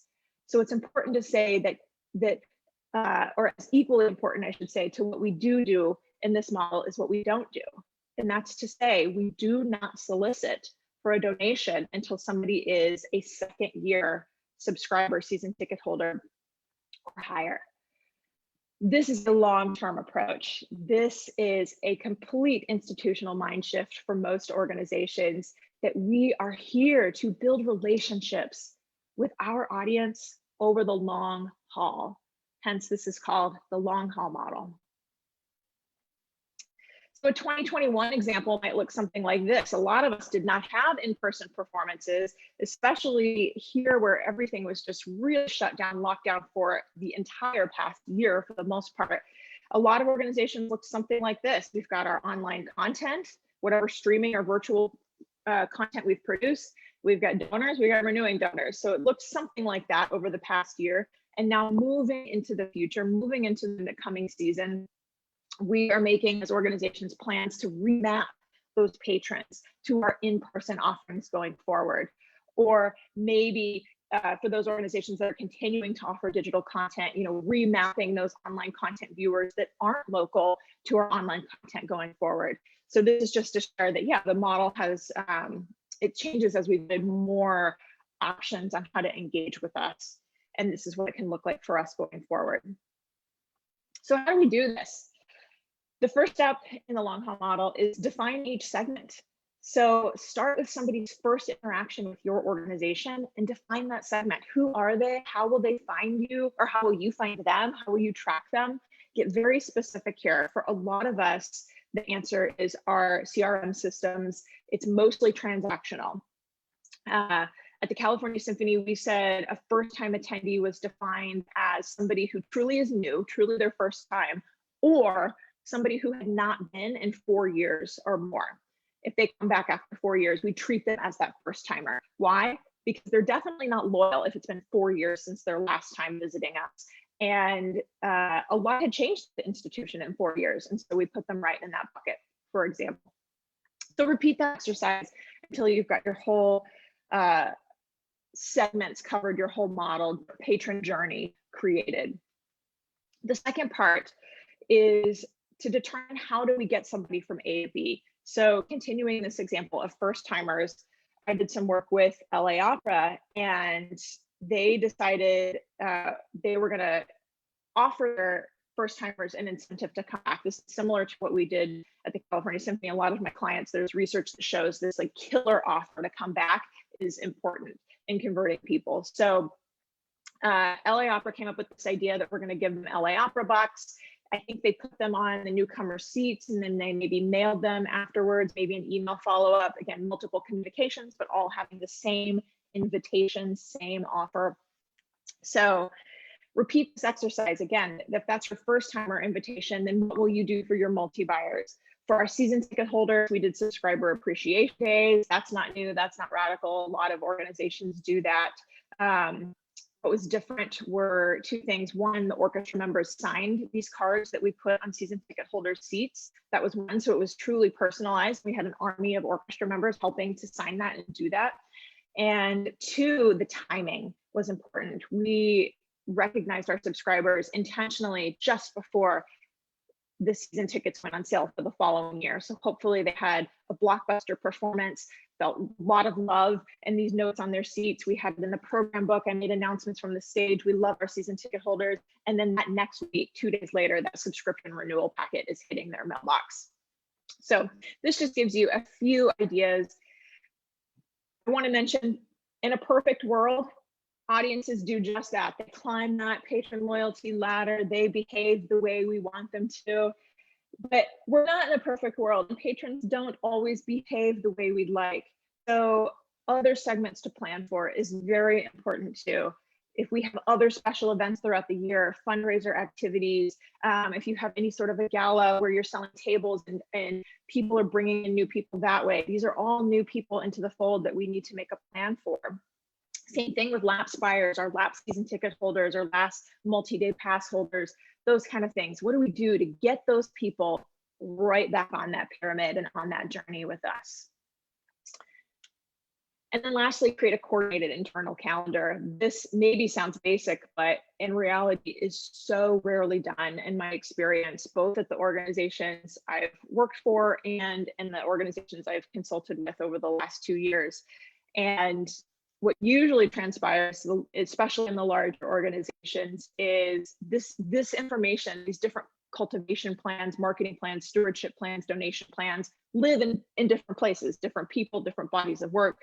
And I could go on a whole tangent on why our siloed organizations are a disservice to doing this work. But the idea is there's so much project management software available today. We have got to be, as a broad brush statement, as an industry, better at utilizing that to get ourselves coordinated internally on this work.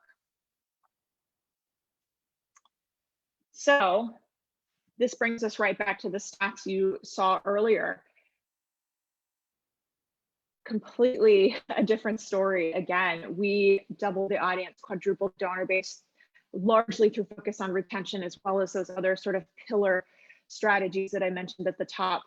And all this is to say is this is a virtuous cycle. This growth didn't happen overnight. This is over a 4-year period, but we did start seeing results in year 1 just by focusing on retention. So it becomes so virtuous. It's a cycle that builds momentum. It's a cycle that builds not just revenue, but excitement. And this is how the narrative has changed, not just for the California Symphony, but with other organizations I've worked with, including Glyn's story at the top. So I think I'll conclude by saying, we have a lot riding on how we handle the next 6 to 12 months before us, in my mind, as the world is opening back up and we are collectively embracing a new normal for our organizations.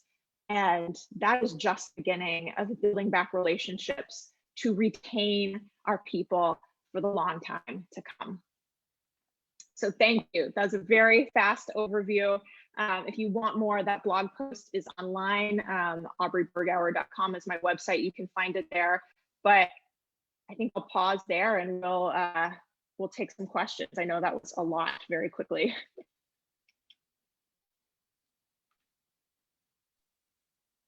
Thank you so much, Aubrey. It's fascinating as always, and thrilling to be to run through that model so fast. I have, as I said before, implemented that into my own organization, and it's a kind of exciting thing to do. On our first implementation, we grew our donors core, our donors program, by about we think about 15%, really just from one email. It was amazing. But on the other hand, we found that really loyalty comes first rather than spend. We found that we can communicate to loyal audiences who've been coming year after year, but if we then took out the ones that have been giving the most or buying the most, plus their loyalty. We thought, okay, these guys are the richest pickings. It didn't turn out that way. They didn't really want to become donors. You know, it didn't. Loyalty plus expenditure on tickets didn't equal immediate donations. It was the wider set, people who came all the time but bought a medium to low amount. It was a very interesting thing to do. But Aubrey, I wanted to ask what we found most, I guess, stressful, I suppose, or crunchy, was going from that loyal audience member to new donor, and finding strategies and tactics to, I guess, communicate that. Could you unpack the process and a few approaches that people can take from going between those two levels of the model? Yes, definitely. The first is, even though we're not soliciting people for a donation in these sort of earlier steps in the relationship, we still were very particular to make sure everybody knew we relied on donations. So, for example, let's see, there were, and this is sort of like subtly seeding that message. So even in the program book, we would talk about, you know, recognize the donors. That's all very normal and typical to do. We became more public about our donor events, and a lot of times I've been in organizations where we're so good with segmenting, we only invite the donors to the cocktail party or whatever the thing is to recognize their support. And we started publicizing it more broadly, but saying, you know, this is for donors at X level and above. So again, just sort of seeding that message that, yeah, there are donor events, that donors are a big part of who we are. We love them. We always try to say, like, you know, we love our season ticket holders. We really love our donors. So all of that was part of broader messaging. And then when it comes time to solicit, a couple things, you know, we tell people want to be seen, right? Who doesn't want to be seen? And so we tried to meet that fundamental need, meaning this is where we get more savvy with our databases. When we're soliciting somebody for the first time, we tell them their ticket history. You know, we know you've come the last several years, we've seen your activity. We're so grateful that you've spent this time with us. And then from there, we get to talk about, you know, there's a way that your impact can help going forward. And so that messaging really helped us a lot. Again, the loyalty, and by that point, they're sort of ready for the ask. All of those things combined really helped. What doesn't help is making it too transactional. Even though we had been messaging things like, yes, there are donor events and parties, people don't donate for those benefits. That just messaged that these things exist. So I hope that starts to like at least help shine the light a little bit on making that next step. Mm-hmm. Absolutely, absolutely. I'm going to turn your statement into a question, Hans. In relation to the long haul model and all this, and this linear audience engagement model that you came up with, was there any effect or changing to the programming to make the stats that you achieved at the California Symphony happen? Okay, yes and no. Quickly, I feel like there's, again, a very broad brush general statement. I believe there is an overemphasis on programming in our industry and across all performing arts, meaning we tend to think, again, generalization here, but we tend to think programming is the solution to many of our problems. So we program these blockbuster concerts, we bring in the biggest names to our festival, and it's not that that doesn't work. Those names draw, those programs sell. However, over decades now of data, it's not changing that retention rate. So what we did was, when you focus on retention, it actually liberates you in terms of your programming choices, because, and this has to do with then matching up with creating a welcoming experience and an environment. That was part one of the solutions that we didn't get to talk about today. But when people shift, as consumers, shift their mindset from, I want to come to see this artist or this program, shift from that to, wow, I want to go to that organization because I always learn, I always have a good time, I always feel great when I go there. That changes everything in terms of what we can put on stage. So we did change our programming, but it wasn't in pursuit of audiences, it was in pursuit of more mission-driven programming. And so that for us, it just really opened things up. Amazing. A quick one from Ramanjit here. I think the question is, what was the percentage of your what percentage of income was box office, and what percentage of income was donations before you started, and then what was that pie chart? The split, sort of. Yeah. Okay, I'll start with nationwide for orchestras and then share California Symphony. So nationwide here in America for orchestras of all sizes, that breakdown is 50-50 is what it used to be. Now it's more, ticket sales are not covering as much of the expenses. So now it's more like 40-60, and if for the organizations that have an endowment, maybe 8% or so of that revenue is the endowment. So about 40%, 40 some odd percent earned revenue, 40 some odd percent contributed. That final piece would be endowment earnings. Again, on the whole for American orchestras. At the California Symphony, our hall was a little smaller, so it capped earned revenue potential. And even as we were adding performances, the problem with an orchestra is it's very hard to scale that because you add additional performances and then you pay 80, 90 people again to do that performance. So all this is to say, it's harder to scale when your venue is, we don't have a 3,000 seat venue. So California Symphony, it was about, when I started, oh gosh, it was like 20% earned revenue when I started. They were trying to fundraise so much of the rest of it, and very little endowment at all. And then over the 5 years I was there, we were able to increase earned revenue to 30 to 35%. So increase over the baseline. And then as we started activating these donors over time, we were able to then eventually start soliciting endowment gifts. I secured multiple 7-figure gifts, both for our annual fund and endowment. So it really just changed that whole pie chart, because then our endowment was bringing in more revenue every year as well. Amazing. Great question here from Mateo. How do you structure the in-person events that you offer your audience? How to structure the in-person events, meaning performances themselves? Is that the question? I think your donors events, or the oh, I see. Events as methods of thanking. I see. Yes. Oh gosh, so many different ways. This is where I encourage organizations to get creative. So this is another one. I'll share sort of typical what happens, and then different ways to think about it.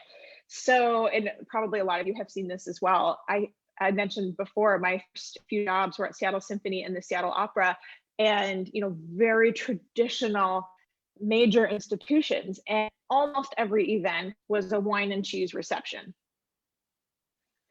A lot of wine and cheese receptions, right? So I think, and our donors are tired of that to a degree. So it's not, I love wine. I live in Northern California. We're a big wine region, so I'm not hating on the wine, but I think that we underestimate just how much fun we have. And that's language we used to use all the time internally, is what's entertaining, what feels fun, what feels interesting. And so from there, that allowed us to be more creative. Where we went with that was pairing these events with education.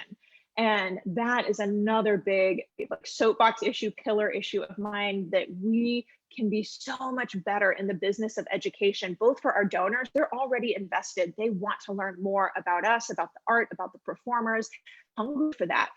Also true is people who aren't donors are hungry for that. Smart, educated adults buying tickets to our organizations, even as brand new ticket buyers, that's generally the profile of who attends arts events, whether a festival or classical music or otherwise. So this idea of being in the business of education, whether that's through an online content piece on social media, or a donor event where it's more of like a maybe in-person, I don't know, sure, or we would have artists do demonstrations, or, you know, all kinds of things. So get creative, don't be afraid to have fun, and the wine is okay too. Who doesn't like a drink? Of course, of course. No, the wine, there's nothing wrong with the wine. I just have a final question. I think for me, just take it down to grassroots. Imagine you're a small festival, you've got a few, maybe a decade's worth of editions under your belt. It's you and maybe a small team, maybe 3 or 4 people, getting some funding from your city, and you're putting on this festival every year.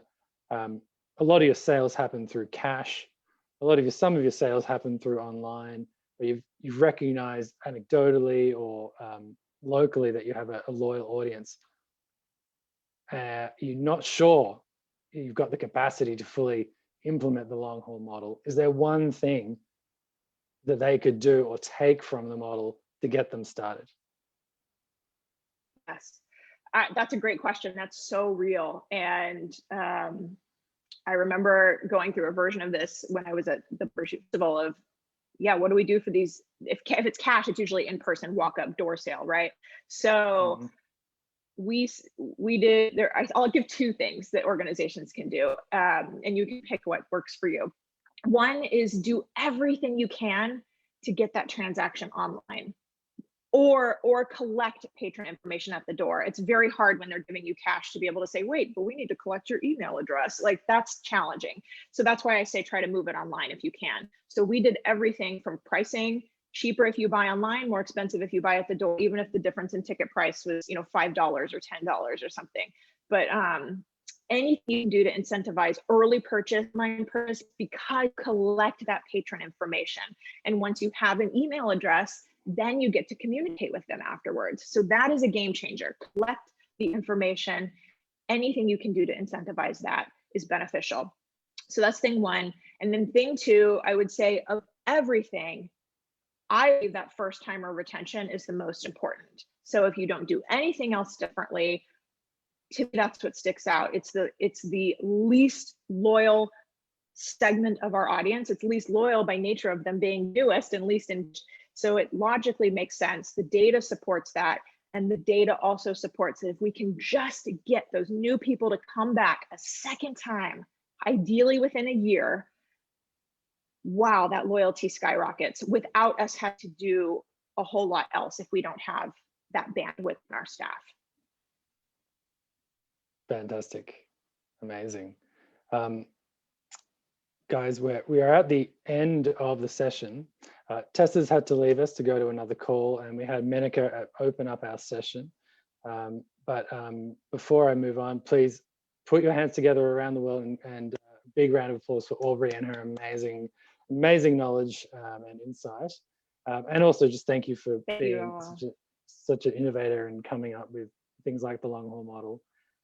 Please check out Aubrey's website. She's doing a whole bunch of other things. She's created a whole new circular model for running your whole organization. I highly recommend it. And I'm desperate to do it myself. I was going to just like ask, possibly bring Hans back in, and I wanted to ask one question to both of you, and if you can answer it as simply and and briefly as possible. Here we are, it's 2021. We're going into this very shaky COVID year. We've just had another lockdown here in Melbourne, which has just happened on the first day of our major city festival, wiping it out completely.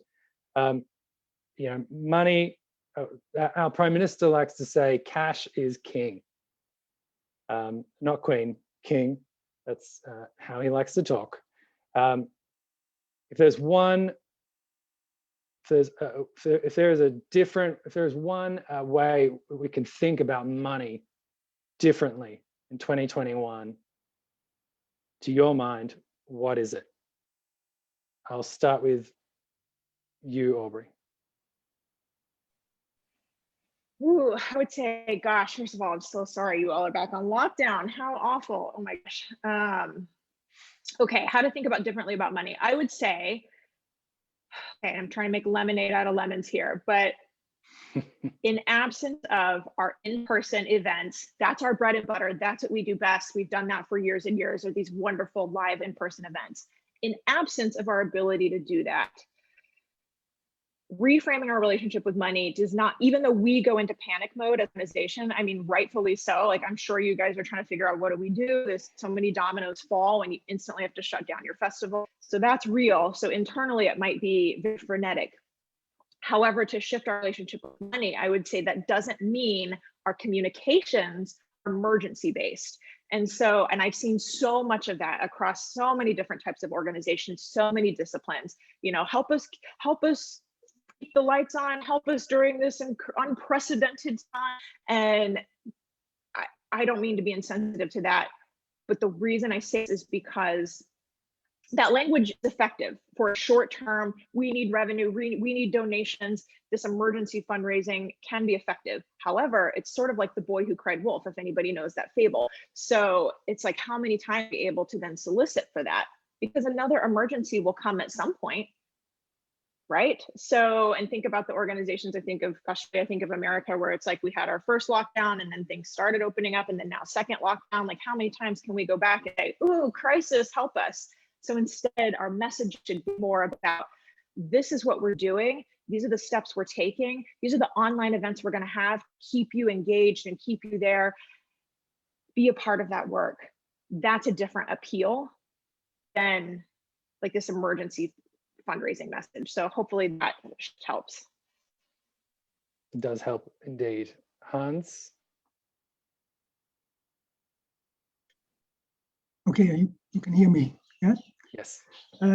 So first, during this pandemic, I noticed also in the art and culture sector that all eyes are directed at the big festivals, the big companies, art companies, etc. So money seems to point towards big, yeah?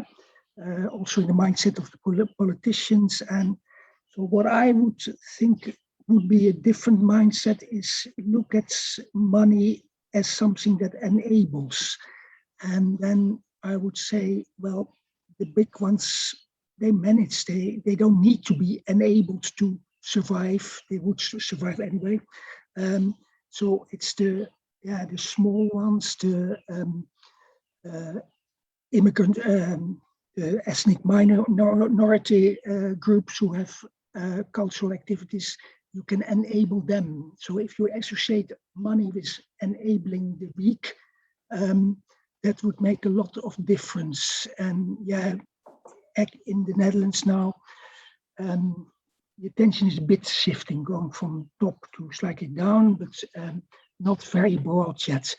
And then you get difficult questions like nightclubs. Yeah, should we maintain them? Well, it's music. It's very much music, and some are very small and they are not going to survive. So enabling, well, that's my point.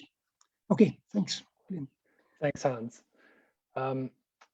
That's the end of the session. I'm going to hand over to Inga in a second to just take us out. Thank you to Menaka, Hans, Teesa, Aubrey, for all your wisdom and insight for this session. Thank you for everyone for joining us, and thank you to the Theatre Academy and my Atelier alumni for helping me put together this session. Thanks again. Inga, it's all yours.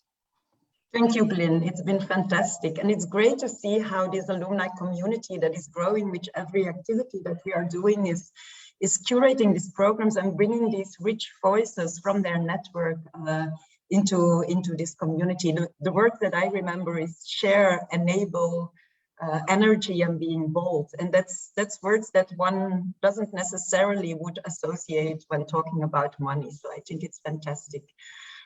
Just to conclude the live stream and to conclude this session, I just wanted to mention the next thing that is coming up, which is our first hybrids atelier in Düsseldorf, together with the Hybrids Festival Theater der Welt. So with people people will be joining in person as well as online. So that's another experiment. And also the festival will be happening in a hybrid format. So I just want to announce to all the people here also and to the people on the live stream, there are of course, again, possibilities to be engaged with that atelier. There will be an opening keynote panel, there will be live streamed global panels again. And there will be also a specific session where we will be working together with the alumni which will be open, so that because we want to make this connection also during these ateliers, so people, participants of these ateliers can already see what this network can generate for them. And we will be working around different topics as going back to life 2.0, new governance and leadership models, which are all topics that have been coming out of this community in the past months. So thank you for following us and for being present. So Anais, you can close the live stream. I will just put in the chat the dates of the Atelier Düsseldorf for those who want to join us. On average,